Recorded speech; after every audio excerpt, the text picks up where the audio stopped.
Hello and welcome to the Outside the Cockpit post-race show for the British Grand Prix. My name is Sam Donzig, joined by TJ. How you doing today, TJ? I'm doing pretty good. What a race it was this morning. What a race. Yes, indeed. It was a bit of a roller coaster. Honestly, me as a Max Verstappen fan, wasn't the best outcome, but regardless, it still provided for some great racing. And speaking on that, let's get right into with the race start. Obviously, from the beginning, it was an early incident between Max Verstappen and Lewis Hamilton. We'll get into as well like topics, but just overall, it was a great start, great anticipation. Lewis Hamilton got a great start off the hop, and I think that's really what provided the tight racing between Verstappen is because they both got a great start, but Hamilton just really an excellent start, was able to stay close with Verstappen, and that ultimately led, I think, to that turn one incident. What do you thought? What are your thoughts on the race start? Yeah, and we got a bit of a preview of this yesterday in the sprint race, and we'll talk about that, I guess, later on as well. We sort of got a preview with Verstappen jumping Hamilton off the start yesterday, and he was desperately trying to defend because he knew that once you sort of keep Hamilton away off the start, then you can sort of manage things a little bit better. And that's what he did yesterday to perfection, got the better start. He was able to manage the lead and he ended up getting poles.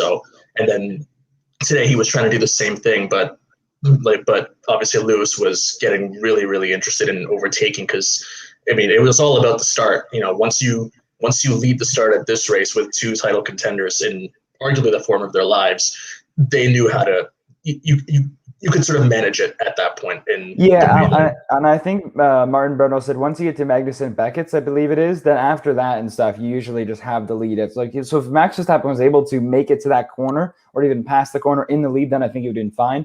But it was great to see wheel-to-wheel action right from the start. The cheer, like what I loved is actually hearing the crowd roar when that's what I miss most. Like I think there was 356,000 people in attendance in total at the weekend and stuff, which was always great to see. Good to have fans back and stuff. But yeah, it was super exciting to see. And unfortunately, it wasn't the best start from in terms of my view and stuff as a fan. But regardless, I was still happy because it was it's good racing. Accidents happen. It's not perfect. Max Verstappen was, going for a move, and so was Lewis Hamilton, and they just end up colliding and stuff. And I guess that leads us into, the race incident and that whole thing of was Lewis Hamilton's penalty fair? Was it too harsh? And you can begin and stuff. What are your thoughts on that? Well, I mean, looking at the replay, you could sort of see that when they approached Copse, there was room for Hamilton to go further on the right. And that's sort of played into the steward's decision. They actually gave him a 10-second penalty. I mean, he should have got a penalty in my view, but even a 10-second penalty was harsh because they generally have the stewards generally have a bit more leniency towards incidents in the first few laps because they understand that it's close racing and things do go wrong.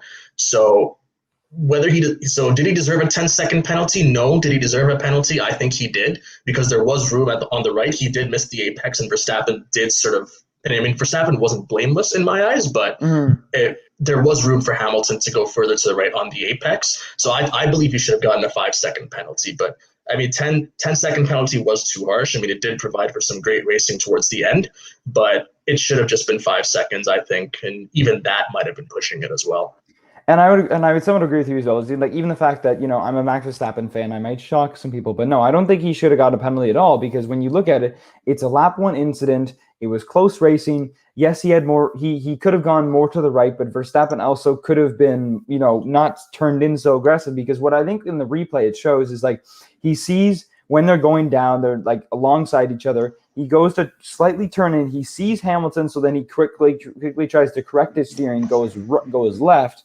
But then at that point, then he kind of starts to go left, and then he thinks he's covered him off pretty much. He's like, okay. So then he would assume now that Hamilton's going to slowly back off and just wait, to attack. But Hamilton kept going, and then that's when Verstappen turned in, and that's when they ultimately collided. In my mind, I don't see that as a penalty. That's just a racing incident. Again, a 10-second penalty is way too harsh. Maybe a 5-second penalty would be warranted, and that could be, or a 5-second drive-through, where it's just like a drive-through penalty as well could have been warranted as well. But in my mind, I just didn't see a penalty for Lewis Hamilton. Now, granted as well, he was still able to kind of just get rid of that penalty, and he ended up winning the race, which was just super impressive to see. But in terms of this, incident, I think it was a racing incident purely, and that's all it is. And I think as well, what was interesting about what they were talking about is if for example, if this does like were to continue and stuff, and they don't be so harsh on penalties, or if they're more harsh, then that's going to clamp more, and we don't want to see these types of moves. We don't want to see these types of drivers get injured. But it's like, no, we want to have close racing and stuff. And of course, Max Verstappen is okay. He was sent to a local hospital to be checked on, to be ministered, and he is doing okay and stuff.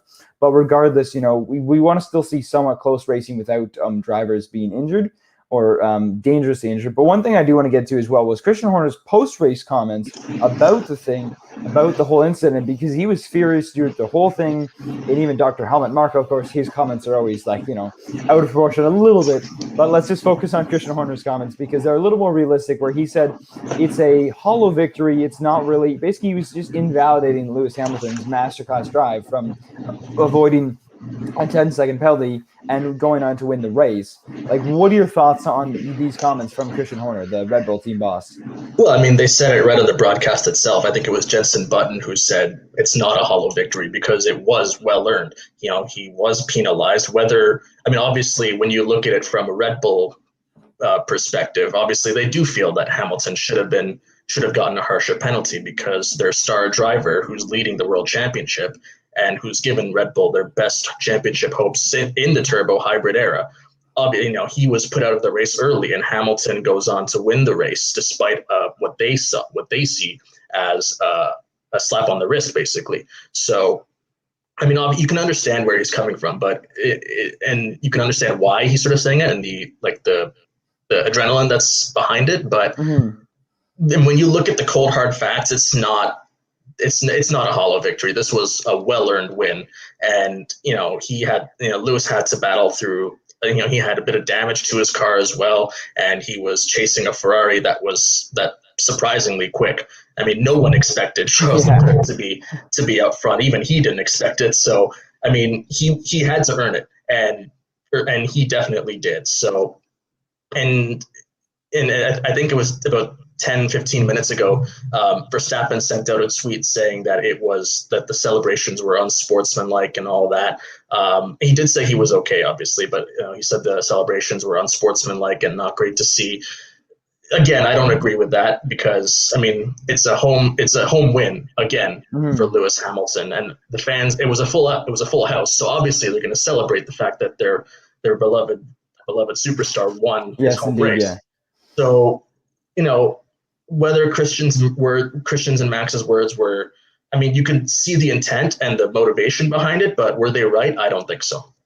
I would 100% agree with you as well. I think the biggest thing with you have to look at is that you have to take it with a grain of salt, because obviously they have a lot of adrenaline in them and stuff, and they're facing a lot of tense moments, and they're really tensed up. So I think their comments are, obviously they do feel very strong about this. I think they're wrong, because it's not a hollow victory. Well done to Lewis Hamilton. He showed up. He, won 8th British Grand Prix, had a masterclass drive from start to finish. It was, great to see and stuff. Obviously, a couple other drivers like Charles Leclerc, Lando Norris, Daniel Ricciardo also all had great drives and stuff. But, and as well with, I didn't realize that Max Verstappen had said that, I heard some people were saying the celebrations were like you said as well, unsportsmanlike because of the situation and stuff.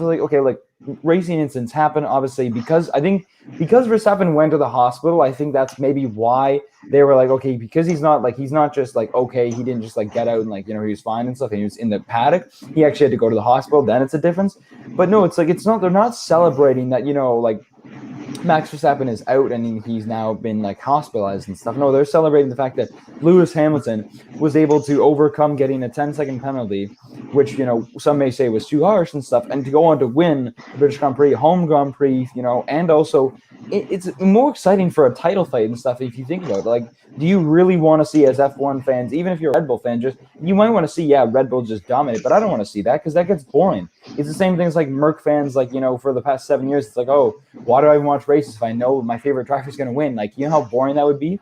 So I'd like to see other drivers win. And it was good to see Lewis Hamilton win the race, because then it's, okay, we now have a title fight. It's back down to 7 points going into Hungary. Of course, lots of drama in Hungary compared to the previous years and stuff between Lewis and Max and stuff, between the fights that they've had there. So I think it should make for a great upcoming race. And then, of course, after that, then they have the 3-week summer break. And then after that, they'll be resuming the season. But I'm super excited to see. And I think these comments are, they're super harsh by Christian Horner. I don't like them. And I think it's good for people to calm out and stuff and call it Max Verstappen as if these comments are, a little bit too far. But I think it's just the adrenaline they're facing in the moment. They probably didn't mean to fully say that, because if you really truly have respect for the sport, you got to respect when another driver just goes out and does a great job driving. But Red Bull are sort of known for their sort of outspokenness. And we've seen this sort of thing before from Red Bull. They're always the ones to go aggressive with everything. It's like 100, it's like a million or nothing with them, whether it's, comments in the public, whether it's, development with their whole, engine freeze and all that, whether it's rear wings, whether it's, driver swaps, they always take everything to the extreme. And that's, it does make for some good press, but bottom line, you don't want to see it get too far. And I think this was a little too far with the words that Horner and Verstappen both said. And obviously Dr. Marco, he always has his outlandish views. So, we're not going to get into that. Right? No, we don't need to. But it's not really a surprise that they came out with these sort of words, but it is still disappointing at the same time. Yes, indeed. In that words, let's get on to the most impressive driver. I'll start easily, probably, I would say. It's a close second between Charles Leclerc or Lewis Hamilton, but I think I got to give it to Charles Leclerc, because even after it was actually a smart move, because right after Hamilton had collided with Verstappen, Leclerc's like, oh, I'm just going to sneak up the right side and overtake him before it got red flagged, which was super smart, because I think Hamilton probably was maybe going a little bit, like a tiny bit slower from the damage. So Leclerc was able to make a nice quick move up there and then stay in the lead for 50 plus laps.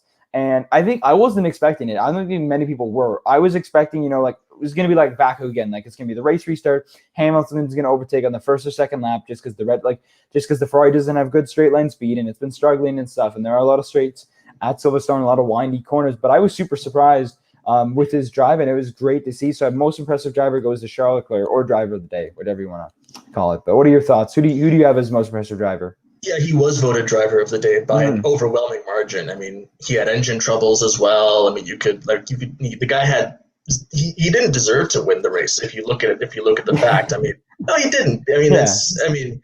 He's in an underperforming car. He had engine issues, and he's got, a 7-time world champion on his tail. So, the catch was always going to happen. It was just a matter of when. But obviously everyone's, driver of the day was Charles Leclerc, and rightly so.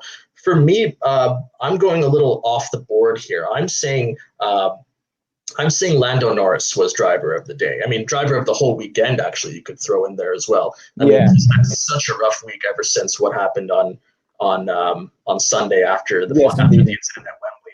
He's had such a rough week, and for him to consistently perform at his highest level once again this weekend, that really says a lot. This was arguably something that should never have happened to anyone, what happened to him. And then he said that he's been having issues with mental health. He got hurt, he couldn't sleep, and as anyone would if they were in that situation. Exactly, yeah. And then he gets in the car, delivers on Friday, delivers on Saturday, delivers on Sunday as well. It was a massive show of character from him, that he said, I'm going to keep doing my job and I'm going to keep doing it to the best of my ability. And for me, that really stood out for me. No, exactly. And I think as well, a second driver that I want to focus on, it would be Daniel Ricciardo. I think because he struggled for most of the season getting, used to McLaren and getting into it. But we saw this weekend, a great performance from start to finish from Thursday on till Friday to Sunday. We definitely saw a great performance, and especially on Sunday, finishing home fifth, feeling really comfortable in the car, showing some great pace. And I think, we're starting to see, Daniel Ricciardo's killer instinct come back and stuff of that pure racing instinct that he has, where he was able to, challenge Max Verstappen when he was at Red Bull and stuff in 2018. We're starting to see kind of flashes of that and stuff, which is great to see because Daniel Ricciardo has a great personality. He should stay in F1 as long as he can because he has a great smile. He's good, he's a good person to have around in the paddock and stuff. And I think it's going to be a great pairing for him and Lando Norris for a couple of years to come for sure. So let's move on to our 3-word race recap. If you could recap this race weekend or race this race in 3 words, what would those 3 words be? Well, there are a few things I could really talk about in those 3 words. For me, though, fans are back. That was just great to see a full house at Silverstone. This is a race that everyone looks forward to everywhere in the world. Silverstone always puts on a great show. And, just to hear the roar on a Friday. I mean, yes, there was the revised format with, traditional qualifying on Friday and the sprints on Saturday and then obviously the Sunday race. Just to hear that excitement on a Friday, to hear the roars of the crowd. I remember when George Russell was doing his, lap of honor, on a Friday, and he set a really good lap time. I mean, let's not take away from that. And you could hear the roar in the crowd. That really was just great to hear. I mean, it was just such a great sight to see a full house at a racetrack. I mean, obviously there was a teaser of this at Austria with all the Max Verstappen fans, but British fans, when they rock up to Silverstone, it is amazing to see. Yes, indeed. It was great to see the fans, and that's what I love today. Watching watching the race and stuff early on and stuff. You can hear the fans roar when there's like a tight racing between any type of drivers and stuff. No matter where they are on the grid, they just want to see exciting racing.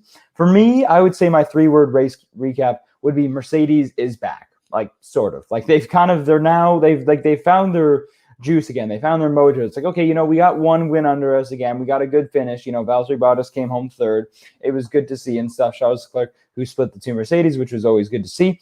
But I think it's like, okay, that's good now. They got some major points on Red Bull, which was huge in the constructors, in the constructors and the drivers' championship as well for the fight between Max Verstappen and Lewis Hamilton, because now the lead is now cut down to 7. So I'd say Mercedes is back, and we'll see how they do at Hungary because they have had success there prior years, and I think that is going to be interesting to see what happens if they can continue to repeat the success they had this weekend, or if it's going to be different, like Red Bull back to dominate again. So, I mean, you could also throw in. I mean, obviously, everyone's still talking about 10-second penalty. That's 10 You could obviously throw that in there as well. Easily, I mean, there are a few things you could have said about this race. So, it was just great to see an awesome race from multiple perspectives. Yes, indeed. All right, let's talk about this sprint qualifying that was on Saturday. Now, I missed it when I was working, but I did get to. I didn't watch the highlights either, so I haven't really seen. But from what I've kind of understood and what I felt about the situation is like, it seems like it's like I do like the idea of having the sprint qualifying race and stuff.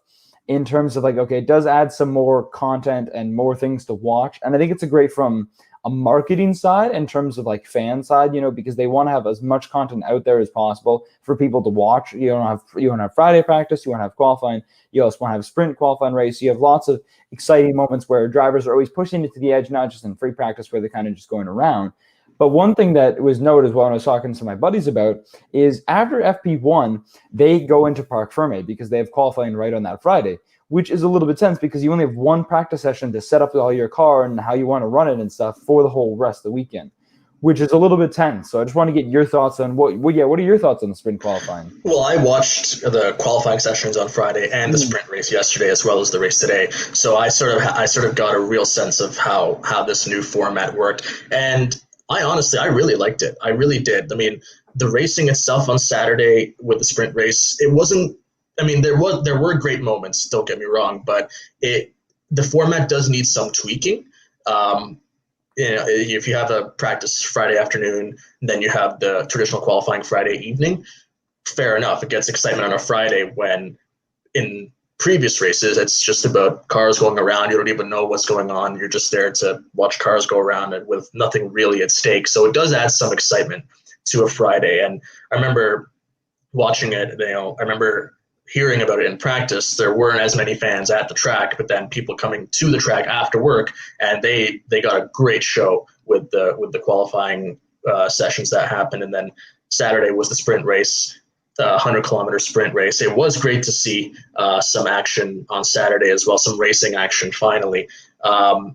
And I really do like it. It keeps everyone on their toes. It keeps the teams on their toes. You know, there's more to play for. There's a general uncertainty about it. The fans get a lot more action than before. So, I mean, it does, but the format, like I said earlier, does need some tweaking, because you have the Friday practice session, then you have traditional qualifying, then you have another practice session on Saturday, and then you have the sprint race. So there does need to be some tweaking. Maybe just have one practice session period, maybe like a 1.5 hour, 2 hour practice session, and then go into the qualifying. And then Saturday you have the sprint race, and then Sunday you have the Grand Prix. So there do need to be tweaks. It wasn't perfect by any means, but it's definitely a good start. And we're going to see this 2 more times throughout the season. I think one is at Monza, which is going to be really, really exciting. Yes, indeed, that will be super exciting. That would be really great to see at Monza. And then there's another race. They're hoping for a flyaway race somewhere. Where that race is, we don't know yet, but hopefully it's at a track that's exciting, like your, Brazil or your Texas or Austin. One of those races where the racing is good. No, exactly, yeah. And again, when I think about it, really in reality, it's I think the way that they could fix it is it's okay, if you have a 2 hour Friday practice session and you still have the sprint qualifying, or so you still have the regular qualifying, but then what they should be able to do is they should be able to tweak their cars kind of like in practice, but they should be able to tweak their cars up to the start of the sprint qualifying on Saturday, how it is a qualifying Saturday.